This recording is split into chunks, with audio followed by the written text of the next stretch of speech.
Ang tunay na kagandahan ng isang babae ay nasa kanyang puso.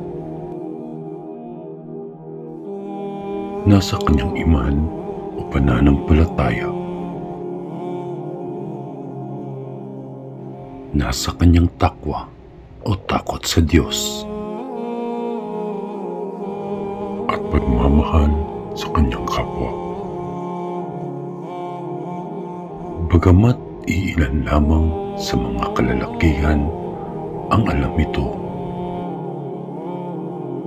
ngunit higit na kaunti lamang sa mga kababaihan ang nakakalam nito.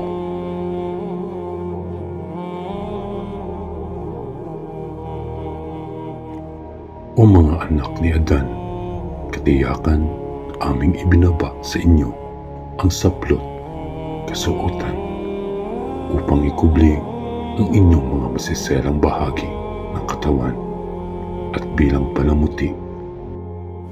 Ngunit ang saplot ng takwa, takot sa ala, yan ang pinakamabuti. Yan ay kabilang sa mga ayat, aral, kapayagan ng ala, upang sakali sila ay matutong makaalala.